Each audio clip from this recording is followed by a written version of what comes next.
I made a lot of quote mistakes in my life. The more and more I dig into this, the more I find it kind of makes me sick to my stomach, the things that I believe he did. I've learned from them. Our company has grown tremendously as a result of them. It's probably 20 grand that I've sunk into a property that I'm going to end up losing. And I'm proud of those mistakes. Keep spouting lies, you stupid motherfucker, and I'm going to be on you like you've never fucking seen before. You're a piece of shit loser, and I'm going to fucking kill you.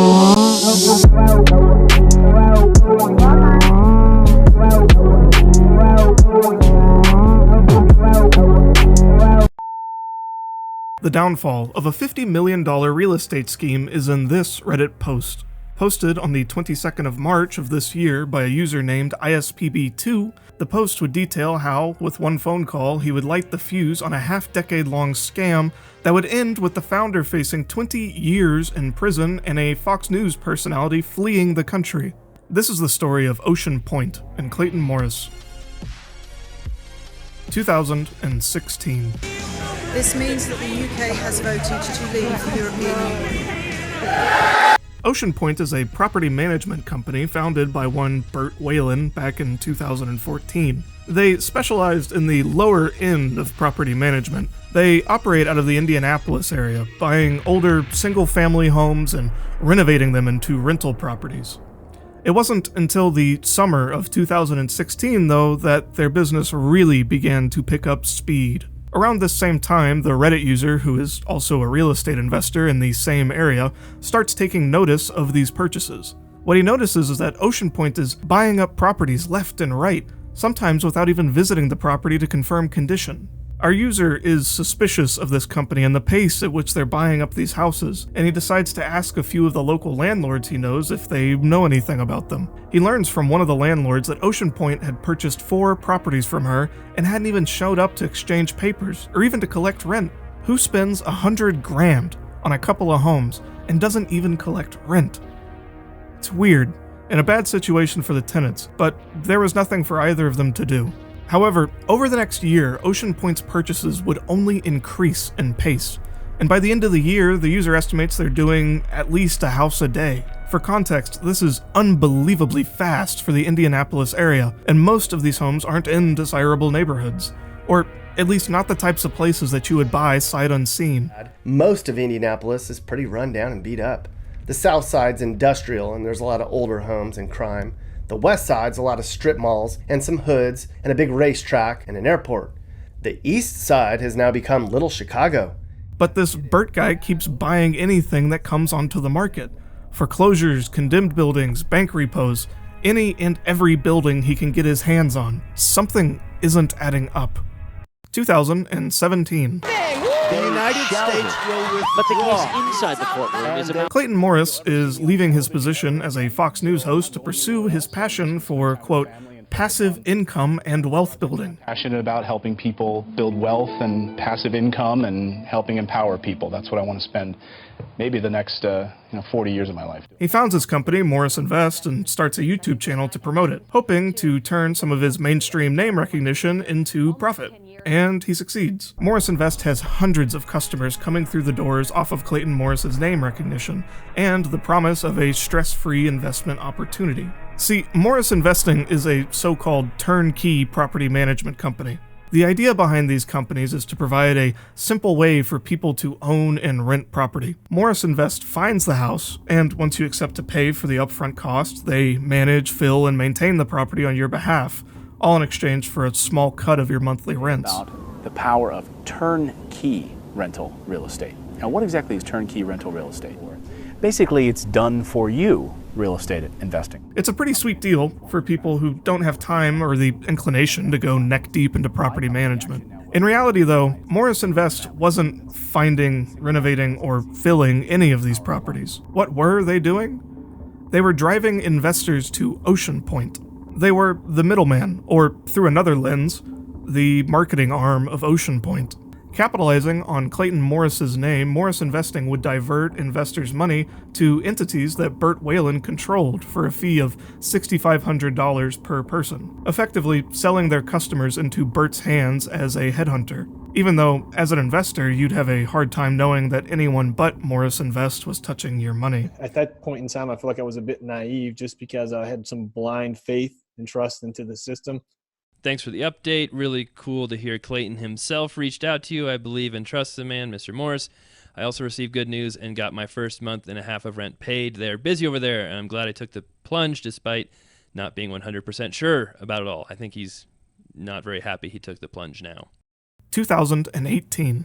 My judicial philosophy is straightforward. Discovered. A judge must be independent. BiggerPockets is a website with resources and forums for real estate investors. It serves as a meeting place for anyone trying to build their wealth through real estate management, from investors to landlords to small-time property owners. Our Reddit user is a regular of these forums and one day finds a review on it for Morris Invest. The investor has written a glowing review for the property that they purchased through Morris, but our user knows this neighborhood and immediately calls BS on the whole post. The cost of the house to the monthly rents to the idea of not having any repairs over the 8 months that the investor had owned it, the whole thing stinks. Curious, our user sends a business friend to go and look at the property in question. The friend's report is not good. The property is empty, and has been for quite some time. The friend knocked on neighbors' doors to get a history, and they all said the same thing. The house had been empty for at least the last 2 years, and that squatters had recently moved in. Yet, in his review, the investor states that not only has he not had any tenant complaints or repair orders, but that his rent payments have been coming in consistently and on time. Now, ISPB2 knows the investor's property is empty, and has been for at least a few years. Under an anonymous account, our user contacts the investor and tells him what he found.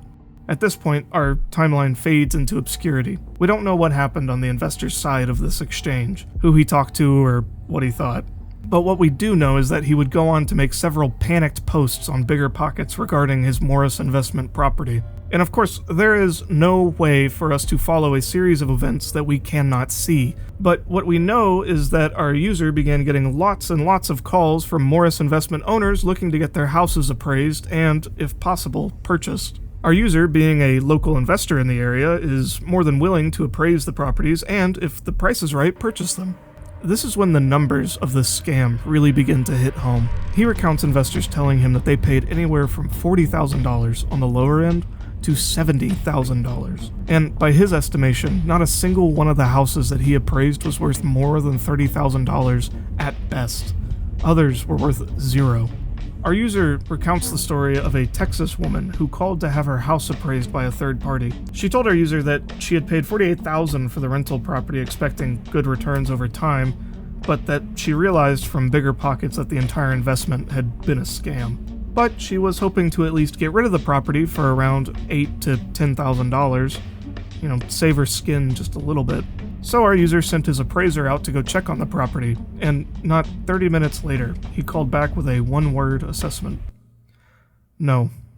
When a building sits vacant for an extended period of time, it's not as simple as cleaning the place up and shaking out a few cobwebs. Unmaintained buildings become dangerous. Cracking foundations, water damage, collapsed roofs, all wrapped into a terrible neighborhood makes most of these buildings impossible to turn profitable, and, by extension, impossible to save. The building isn't worth the bricks it's built out of, and, in this case, this poor woman's investment was worth zero. And so, as the scale of this scheme came into view, the lawsuits and the anger began flying. By the end of the filing, the number of houses that had been sold through Oceanpointe under this pretense had numbered at least 1,200. If we assume that each of these houses was purchased for $40,000, which is almost certainly an underestimate, the total dollar cost of this scam climbs well north of $50 million. And it's important to keep in mind that this all went down back in 2018. The gears of justice tend to move horrendously slow. However, 2 months ago, an indictment was released against Burt Whalen. The indictment describes how Whalen, as well as a co-conspirator within Oceanpointe, fabricated documents, hid the house's conditions from the investors, pooled the money from the house sales to pay quote-unquote rents, and much, much more, even going so far as to pay disgruntled customers first to keep them from digging any further into the scheme. Obviously, the prosecution had Burt dead to rights. From internal documentation to emails exchanged with customers, it was lies the whole way down. And for the crime of conspiracy to commit wire fraud, Burt Whalen pleaded guilty. and he faces a maximum sentence of 20 years in prison and a hefty fine. Sentencing is scheduled for the 14th of July of this year, and when that happens, I'll be sure and update the description for our boy Bert. The most curious part of this indictment, though, is an unnamed party mentioned as Individual 1. Individual 1 is a resident of New Jersey and the owner of Company 1. Individual 1's role was to market the properties over the internet. To quote the indictment, when investors contacted Company 1, Individual 1 and other Company 1 employees directed investors to wire payments to a title agency that, in turn, wired investors' funds to entities that Whalen controlled, including Oceanpointe. And I'll give you one guess where Clayton Morris was residing at the time and what state Morris Investing was headquartered in.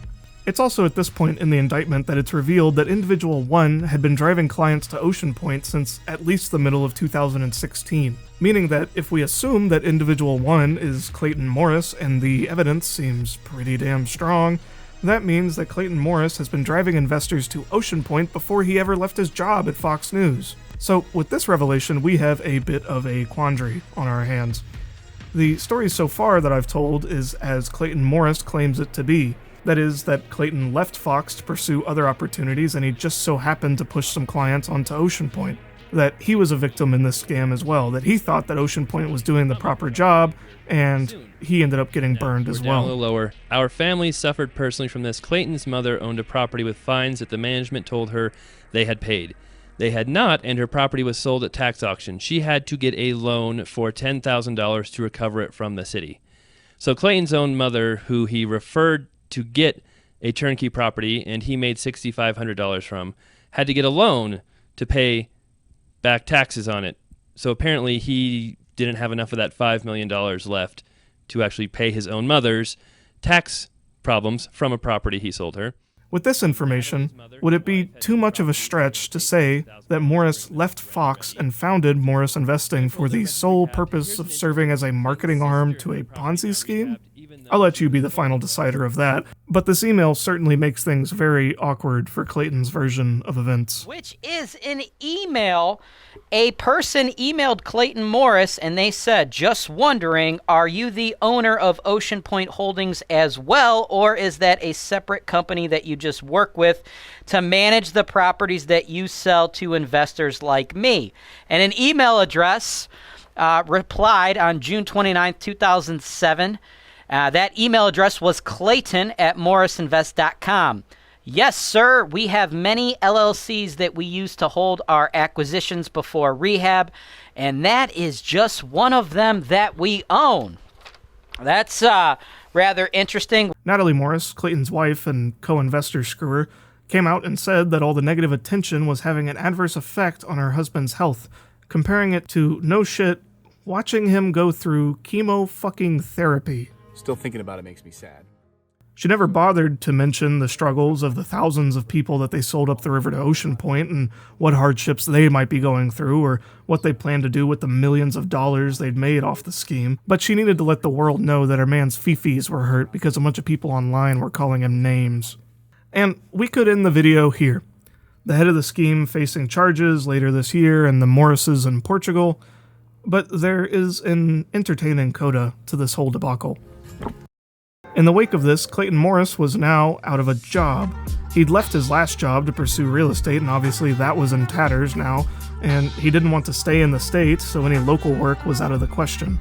So what does a money-hungry D-lister with media experience do? Well, start a finance channel, of course, as if he wasn't rubbing it in enough that he had just fleeced all of his most loyal followers. You know, gotta get that Graham Stephan bag on top of it. Of course, not just any finance, but crypto. Oh yes, he became a crypto bro. Will actually mine Doge. So it really just comes down to how much value we give anything, right? I mean, right, gold? Why is it valuable? Because humans deemed it valuable. So Dogecoin, could it be? It's one of the more, it certainly has more cachet than some of these other coins. But moving on to promising other unwitting victims financial independence through the new and improved Morning Invest. Yes, really, he changed the name of Morris Invest to Morning Invest. This is the kind of brand genius that you only get from cardboard cutouts of human beings. Of course, he had his YouTube channel verified under the name Morris Investing, and this posed a bit of a problem to the rebranding effort. Never a bridge too far, he changed the name of his main account and squatted an alt channel with the YouTube domain of Morris Investing and moved on, effectively laundering his YouTube verification onto another project. This Morning Invest was short-lived and seemed to be far less lucrative than screwing people out of investment properties, so he took one last rebrand and changed his channel name to Redacted, as well as squatting the Morning Invest YouTube domain as well. And with this grift, he is really going back to his Fox News roots.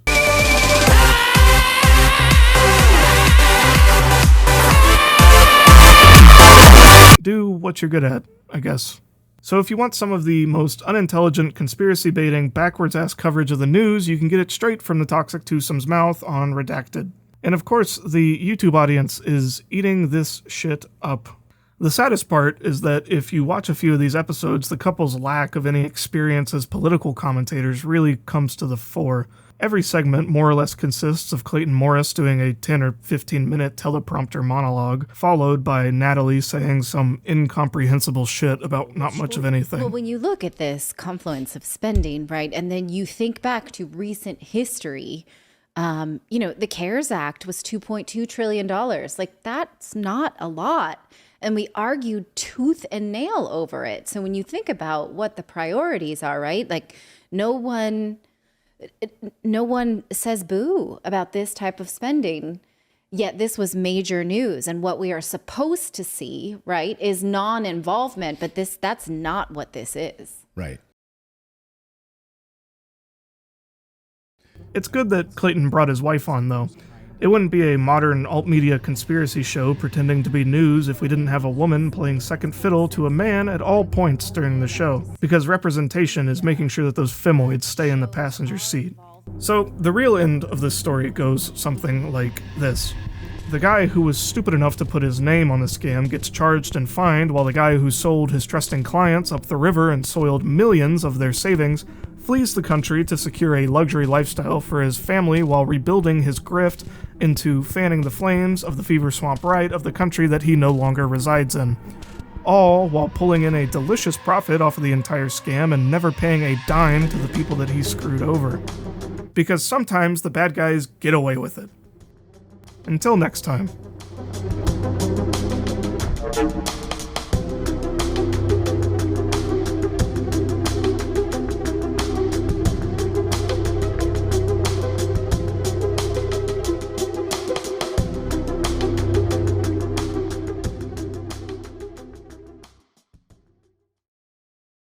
Obviously, you've done the homework and you've shown that you're motivated to. I'm doing my homework. You're doing your homework. Vance is doing his homework. Right, I didn't sleep my way into this job. All right. Wow, we're off to a banging start. That's the lesson here, right? Make sure you've got insurance protection for your properties, because you just never know when something like this is going to happen. Eventually, he says, I want a buyback because you offered me a buyback agreement if things don't work out. Clayton signs that buyback agreement and then breaches it and never buys back. Welcome to the Paranormal Post. On this channel, we cover unexplained mysteries, paranormal research that will expand your consciousness, and stories that will make you cover your face with blankets at night. What do you even say? We see your career flash before your eyes in 7 minutes.